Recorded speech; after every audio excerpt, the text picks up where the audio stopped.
Leaders, you'll face the daily challenge of finding the balance between profitability and having a positive impact. Let's talk about the absolute spectacle that unfolded online the moment Kate Middleton opened her mouth.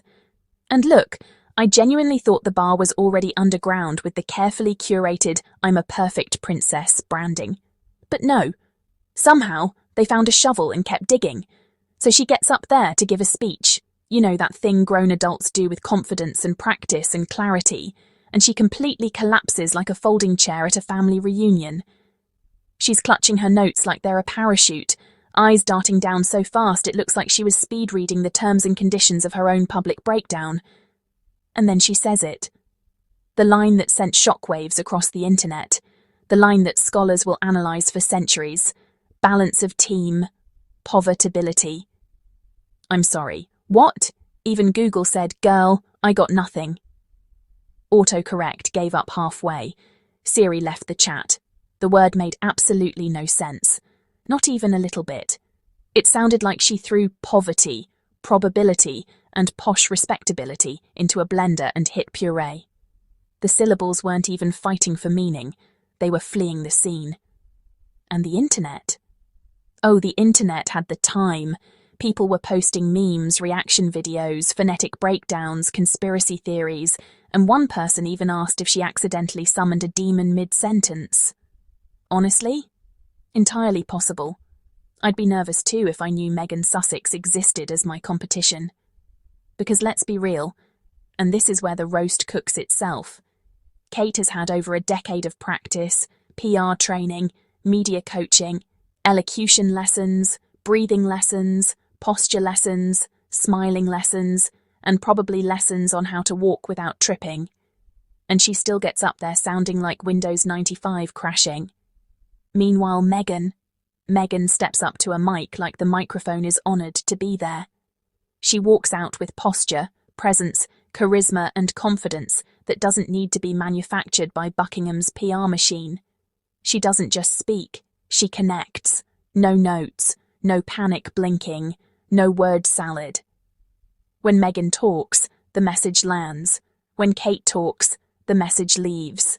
Let's not pretend we don't know why the palace scrambled the jets when Megan joined the family. Megan wasn't just polished, she was professionally accomplished. A communicator, a trained actor, a public speaker, a humanitarian who actually understands what the topics she's discussing mean. Meanwhile, Kate was out here reciting the same 3 lines about early years like a glitching animatronic at the world's saddest princess-themed amusement park. The comparison writes itself. And the jealousy? Oh, it was thick, because the monarchy can't stand a woman who outshines them naturally. They're fine with decorative princesses, women who wave, smile, produce airs, and say nothing of substance. But someone like Megan, who dominates the stage, commands global attention, and speaks with clarity. Unacceptable. Too powerful. Too intelligent. Too capable. So suddenly, Megan became the threat. Not because she did anything wrong, but because she did things well. Too well. Better than the institution's golden girl has ever managed. And let's be honest, Kate has always been praised for existing, not achieving. She shows up, wears beige, smiles politely, and the royalists fall to their knees like they just witnessed a miracle. But the minute she's expected to actually do something, the facade crumbles. Her speeches always sound like she learned the words 10 minutes before stepping on stage. Her confidence is as shaky as her penmanship on those letter-writing photo ops. And her delivery. Phew. Let's just say public speaking is not a hobby she should pursue unless she's planning to join a comedy club, because unintentionally, she's hilarious.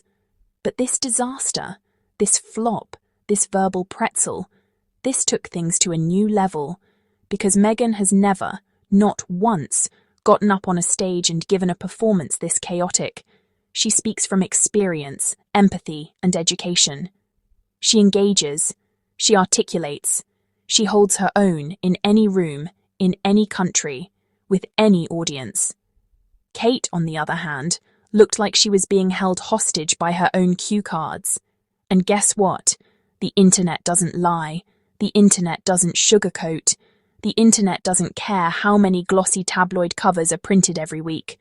When people saw that speech, they said exactly what they were thinking. How is this woman nearly 15 years into this role and still talking like she's reading her first ever PowerPoint slide? And honestly, it's a fair question, because if Kate were anyone else, a CEO, a politician, a humanitarian, even a school spokesperson, this level of public speaking wouldn't just be embarrassing, it would be career-ending. But because she married into a centuries-old institution that relies on smoke, mirrors, and the press to convince the world she's flawless, they'll pretend this didn't happen. They'll declare her brave, they'll call the speech meaningful, they'll swear the nonsense word povertability was innovative, creative, or a new initiative. They'll spin it into some weird, she's so relatable narrative. But the internet already moved on to memes, jokes, edits, parodies, and threads that will live forever. And the contrast with Meghan? It's brutal. It's unavoidable. It's a PR nightmare Kensington Palace cannot Photoshop away.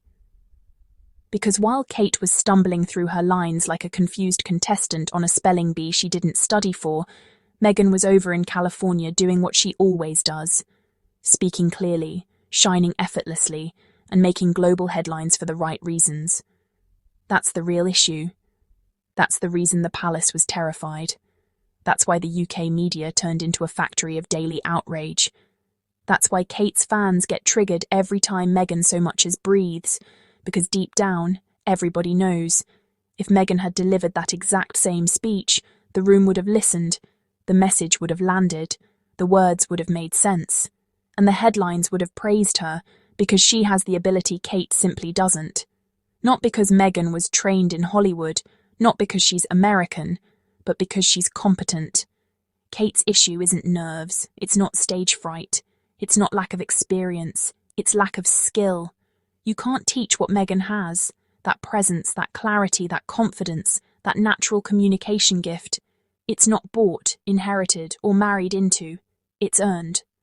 So now the memes are memeing, the jokes are joking, and Povertability has officially entered the Royal Hall of Infamous Moments alongside I Love Working with William and We Are Very Much Not a Racist Family. And you know what? Kate will survive the roast. The palace will clean it up. The tabloids will gaslight everyone by pretending the clip was taken out of context. But the internet? Nope, they're keeping this one. Forever.